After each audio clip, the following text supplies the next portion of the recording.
This episode is brought to you by Marvel Studios Echo. All episodes streaming January 9th, only on Hulu and Disney+. Rated TV MALV. Viewer discretion advised. Maya Lopez has betrayed her mentor, the notorious Kingpin. Now on the run, she returns to her hometown to prepare for the biggest fight of her life. Don't miss Marvel Studios' hardest-hitting series yet. An epic 5-episode event. Marvel Studios Echo. All episodes streaming January 9th, only on Hulu and Disney+.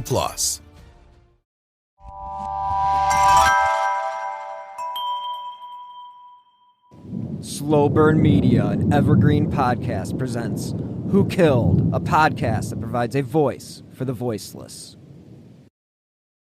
Hello and welcome to this week's episode of Who Killed. I am your host, Bill Huffman, and this is a Slow Burn Media, Evergreen Podcasts, and Killer Podcast production. I hope you guys all enjoyed the holiday. As we know, just because we take time off for celebrations, that doesn't mean that crime takes a break. This week's case is a prime example of what could have been and what was in the case of 18-year-old Savannah Soto, a pregnant woman who went missing just before she was due to give an induced birth.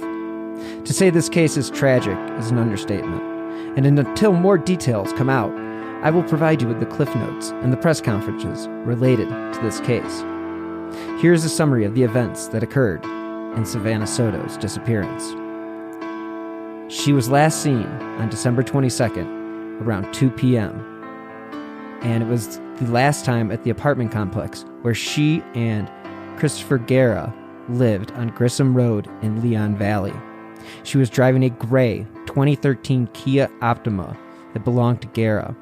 She was expecting a baby boy named Fabian. Soto's family contacted the Leon Valley police and asked them to check on her welfare at the apartment. The police arrived at the scene but did not find any evidence of foul play or forced entry. They did not suspect anything was wrong. On Saturday, December 23rd, Soto was scheduled to go to Stone Oak Methodist Hospital at 6:30 a.m. for a planned delivery of her baby. However, she never arrived at the hospital and did not respond to any calls or messages. Her mother, Gloria Cordova, was worried and posted a message on Facebook asking for anyone who had seen her daughter or knew anything about her whereabouts to contact her or the police. The tragic timeline of events unfolded over Christmas weekend as a San Antonio woman was later found dead along with what they thought was her suspected kidnapper. So, between Saturday and Monday, December 23rd to 25th, Soto's family members spent the weekend and Christmas Day searching the Grissom Road apartment complex for signs of Soto and put up missing person posters. They say they last saw her on Friday night when she left with Guerra, a man they barely knew, in his Kia car. Now, Monday, December 25th, the Texas Department of Public Safety issues a coordinated law enforcement adult rescue clear alert for Soto, saying she is believed to be in imminent danger. The alert describes Guerra as a person of interest in her disappearance and provides his vehicle information. Tuesday, December 26th, just shortly after 4 p.m., 2 people are found dead in what is believed to be Guerra's Kia, which was parked at the Colinas and Medical Apartments in the 5900 block of Danny K. Drive in northwest San Antonio, about 3 miles from where Soto was last seen. Family members heard the sobbing as San Antonio Police Chief William McManus arrived at the scene and briefed them on the discovery. He said at the time that the deaths appeared to be a murder-suicide and that Soto was likely killed before the alert was issued. McManus says that the car contained 2 corpses that were likely that of Soto and Guerra, based on the preliminary investigation. He did say that he thought the car was parked there for at least 3 or 4 days and that the police were treating the case as a possible homicide. And they did state, quote, the scene was very intricate, very, very puzzling, but did not provide any further details. On Wednesday, December 27th, a crime took place in San Antonio, Texas, according to the SAPD. 3 lives were lost in the brutal act of violence. This actually doesn't relate too much to this case. The police are investigating the case, and this is where it all turned, because what happened basically was the 18-year-old woman and then the 22-year-old Christopher Guerra, and the child, they were all considered to be murder victims. So that is the 3 lives that were killed. So the police department of San Antonio issued a brief press release on Wednesday morning stating that the 2 individuals who were discovered inside a vehicle had both sustained injuries from firearm projectiles. The authorities did not provide any further details about the victims' identities, the incident's circumstances, or the investigation status. A statement from the police said that the cause of death and the identity of the victims will be determined by a death investigation conducted by the medical examiner's office. The statement also said that the investigation is still ongoing and did not provide any information about the possible motive or suspects for the killings. On Wednesday night of last week, San Antonio Police Department issued an update saying that the medical examiner had positively identified the 22-year-old man as Guerra, and they were still awaiting confirmation on Soto. And then on Thursday, the Bexar medical examiner confirms that Soto was the 18-year-old woman found in the car and that gunshots killed both her and Guerra, and they were gunshots to the head. Now, in Guerra's case, it was a contact gunshot wound, indicating that the muzzle of the firearm was held directly against his head. So, SAPD asks at this time for the public's help in identifying 2 persons of interest that were seen on a security video at the Colinas and medical apartments, where the bodies were found. Now, this undated video shows 2 vehicles that are seen pulling up side by side in a parking lot. One is a Chevy Silverado pickup. The other is Guerra's Kia. The driver of the pickup gets out and hands something to the driver. The 2 men speak briefly before driving off in different directions. The video released by the San Antonio Police Department showed a meeting in a parking lot between the occupants of the Kia and another vehicle. And again, at this time, when they were releasing this information, they were looking for anyone who knew anything. So what happened was, according to the autopsy report that was released on Friday, December 29th, the deaths of Soto and Guerra were both homicide. Now, this contradicted the original speculation by the police that one of them might have killed the other and then committed suicide. The report does not provide any details on the cause or circumstances of the killings. So, as I told you at the beginning, this case is breaking as we speak. So on Wednesday, January 3rd, just a couple days ago, the San Antonio Police Department revealed that they have arrested a father and son in connection with a double homicide. According to police, Christopher Picado, 19, is facing capital murder charges for allegedly shooting and killing 2 people during a drug transaction that turned violent. His father, Ramon, 53, is accused of helping his son dispose of the bodies and hide the evidence. He is facing charges of abuse of a corpse, a second-degree felony. San Antonio Police Department Sergeant Washington Moscaso, who spoke to the media, said that the investigation is ongoing and that more details will be released soon. So with that being said, let's go ahead and listen to the press conference from when they originally were missing to what they have most recently uncovered, and that is that this was a double homicide and not the murder-suicide that they had first anticipated.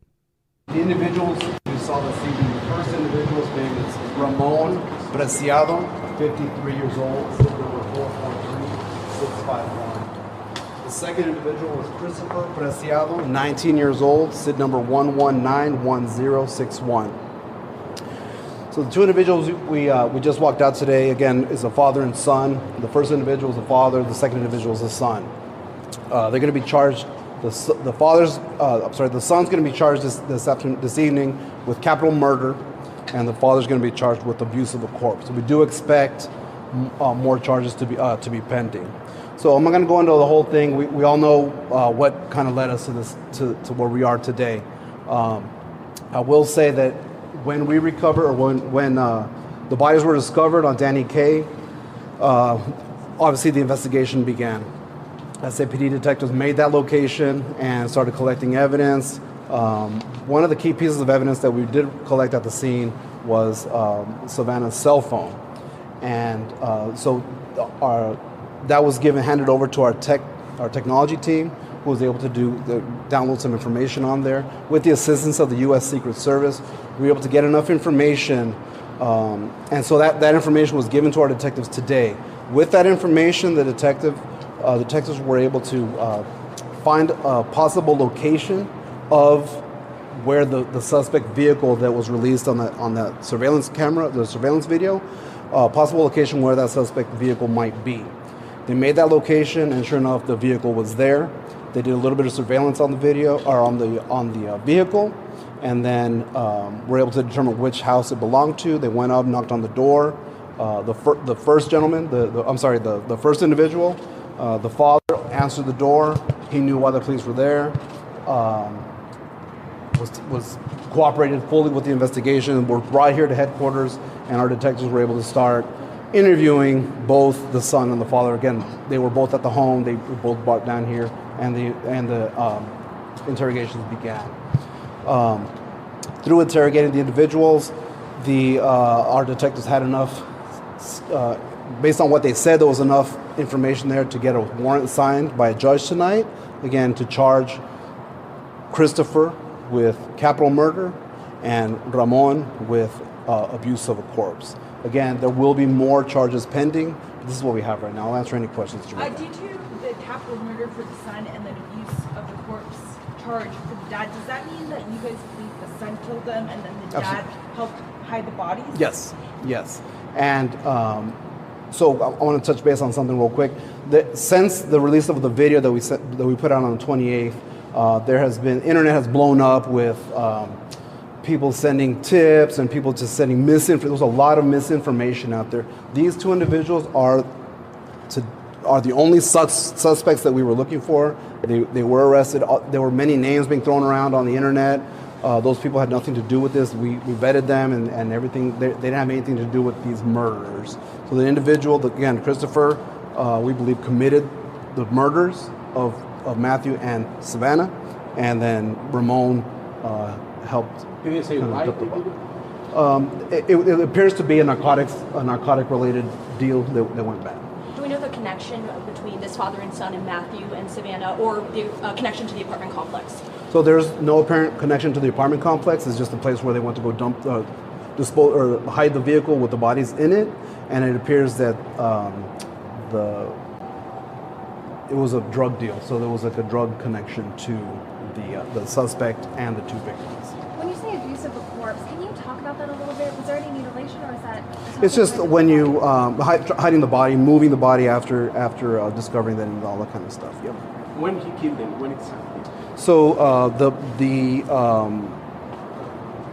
December 21st, which is a Thursday, just before midnight, is when the actual murders took place. On that. Mm-hmm. Are they going to be charged for the baby? Because in the state of Texas, technically, they could be charged for a third. Right. So like I said, there's going to be possible charges pending, more charges pending. Our detectives are going to talk with the Bexar County DA to determine if they're going to be any charges facing any charges related to the unborn baby. And do we know if she was dilated at all? I didn't have that information from the medical examiners. I know that she was scheduled to be induced. And she didn't make her appointment, which is why the family went to the police to file the missing persons report. Did he say where exactly they killed them? I don't have exactly location. We just know that they were killed at a different location and then taken to the apartment complex to dispose of the vehicle and the bodies. I know there was some Spanish questions I wanted to knock out real quick. Sí, podría darnos un resumen pequeño para la audiencia hispana de la persona. No vamos a hacer preguntas. Nada más una pregunta. Si tienen preguntas particulares. ¿A quiénes presentaron esta noche? Sí, esta noche el primer señor que salió es Ramón Preciado, de 53 años, y el segundo es Christopher Preciado, de 19 años. Christopher Preciado es el que hizo los asesinatos de las víctimas, y su papá Ramón ayudó en esconder o tratar de esconder el carro y las víctimas. Las dos personas eran las que aparecían en el video de vigilancia Sí. que presentaron la semana pasada. Sí. ¿Había un motivo para matarlos? ¿Alguna droga? Parece que había una transacción de drogas que no fue, que fue mal, la transacción de drogas fue mal y resultó en la muerte de las dos víctimas. When you say drug deals, you mean were they buying or selling? Do you know what? Well, I mean, someone was buying and someone was selling, so it was a drug. So, can Ramon be charged with these murders through the accomplice theory or the multiple parties theory? Sorry, could who? Ramon, the dad, could he be charged with the murders as well through an accomplice theory? No, he was not. He was not there during the commission of the murders. He was there kind of, I guess he was called afterwards to help dispose or help his son. Do these two have previous records? I'm sorry? These two have previous records? Christopher has no previous criminal history, and Ramon did have a small, he had some prior criminal history. So are you all done looking for suspects at this Yeah, point? we don't have any other suspects.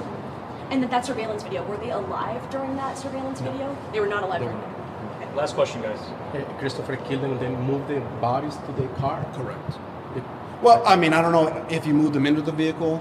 The vehicle with the bodies in was driven to that apartment complex. It didn't happen at that apartment complex. So ultimately, who's going to make the decision on the final charges? Is that going to be the DA's office? Correct. Yes. So our detective again tonight are charging them with capital, Christopher with capital murder, and Ramon with abuse of a corpse. They are working on some other charges that they're going to file.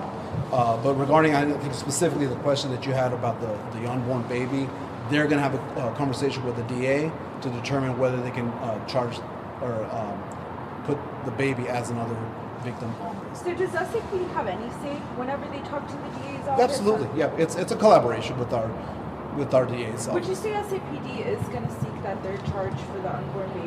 Our detectives are going to do everything they can to bring justice to the family. Thank you, guys. Thank you so much. Thank you all for coming out today.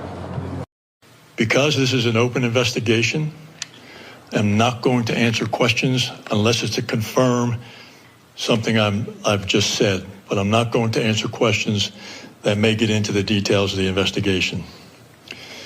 So first of all, I want to extend condolences to the families of both Savannah and Matthew. I also want to reassure them that detectives are doing everything that they can do to solve this case. Savannah Soto and 22-year-old Matthew Guerra were reported missing by Leon Valley on 12/23/23. A clear alert was issued for Savannah by DPS because it met the criteria for a clear alert to be issued. CLEAR stands for the state's Coordinated Law Enforcement Adult Rescue Alert Program. Families of both victims reached out to SAPD on the 23rd to make a police report, but we had learned that Leon Valley had already taken a missing person report.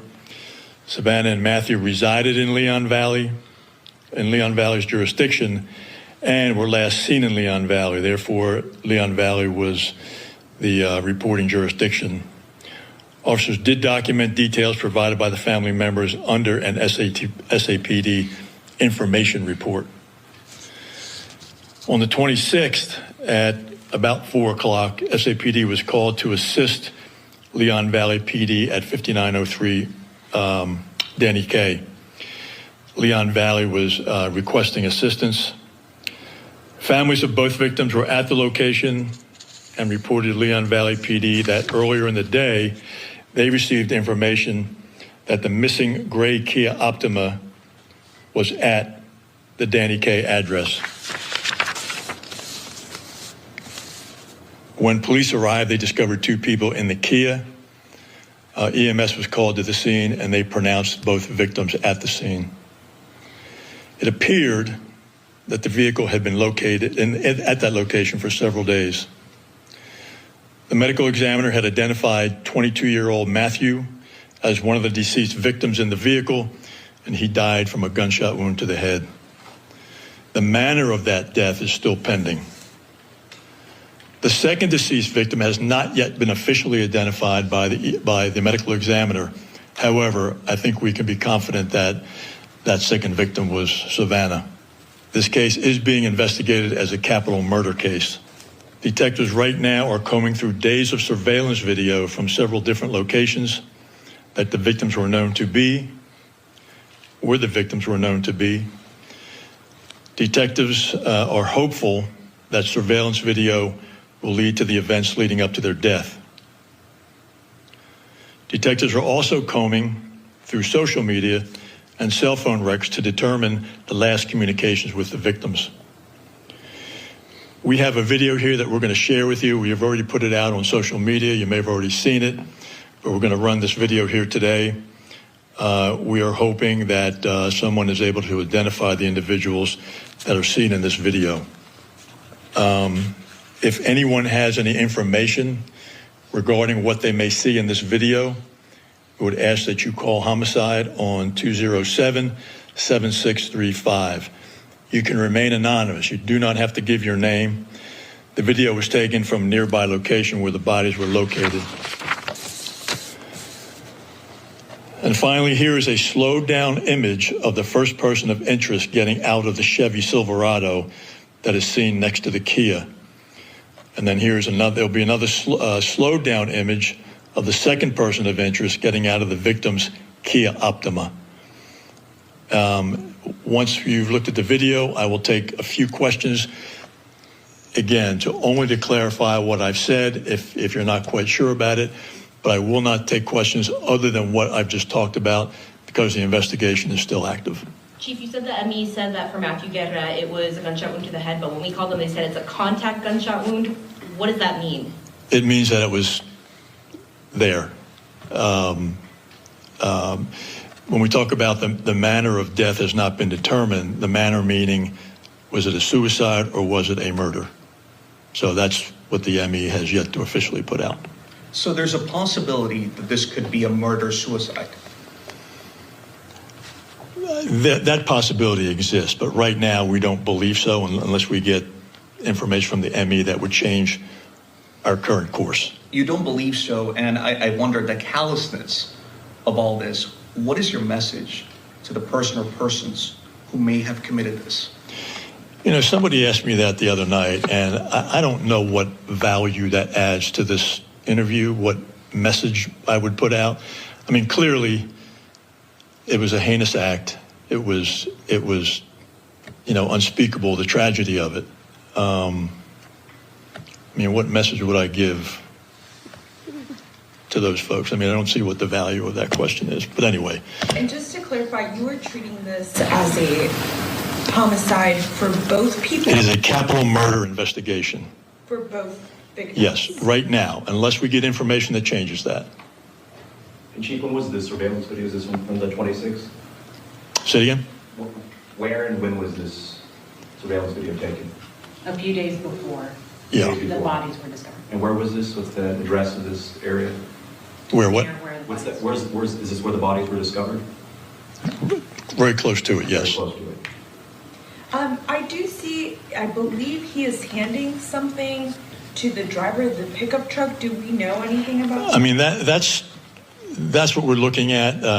What we believe right now, it was something to wipe the side of the car down with. We can't be 100% certain with that, but that's what we're studying in this video, and that's what we believe right now. And do we believe that these people may have any links of some sort? Do we know what links they have? I don't know that, and again, would be part of the investigation. So just to be clear, the vehicle, the Kia Optima, that's the vehicle that they were found in? Yes. Okay. But the person that's getting out of the vehicle, you're saying out of the Kia Optima, is there somebody that gets out of that vehicle that you're trying to say? Yes. And you don't believe it to be either Matthew or? No. Okay. So do you all believe that they were shot, the killings happened somewhere else and they drove the car and dumped it? Well, again, I don't want to get into the details other than what I've talked about here today. So the answer to that question would be yes. But other than that, again, I'm not going to answer questions that are outside of what I just talked about. Thank you guys so much for listening to this week's Presser of the Week, because this is kind of a hot case, and it's one of those cases where everything happened really quickly. where it was a suspected murder-suicide that turned into a double homicide, which was a drug deal gone bad. At least up until this point, that is what we are being told. Interesting stuff, and it's always informative to hear straight from the horse's mouth. So, as you know, I drop new episodes every Friday. I'm back from holiday break, so new episodes will be coming your way. And again, I appreciate you guys listening and for all the downloads in 2023 and for the last 5.5 plus years. You guys are great, fabulous audience. Love you all, and I hope you nothing but the best between now and next week. But as you know, between now and then, as always, be healthy and stay safe.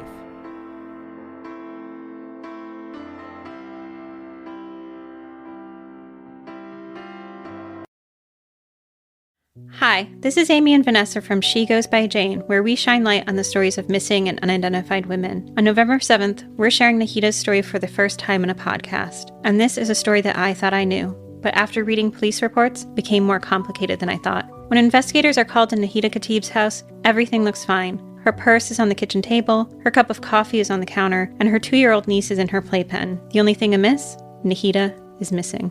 Every week, we feature a poem written in honor of the person we're talking about. This week, we're joined by one of our favorite actresses. You might know her from Sister Act or King of the Hill or The Descendants.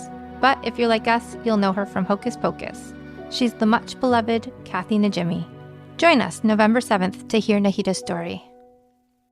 Hi, podcast listeners. I'm Carol Costello, a former CNN anchor and national correspondent. This January, I'm launching a podcast about one of the first cases I ever covered as a journalist. It's one that stuck with me all of these years, the one that buried itself under my skin and stayed put. It's a true crime series about an amazing woman named Phyllis Cottle, who defied torture and death and brought a fierce rage to the quest to find her attacker. Carol Costello Presents Blind Rage is a production of Evergreen Podcasts and signature title of the Killer Podcast Network. Listen and subscribe wherever you get your podcasts. Discover more great true crime and paranormal programming at killerpodcast.com.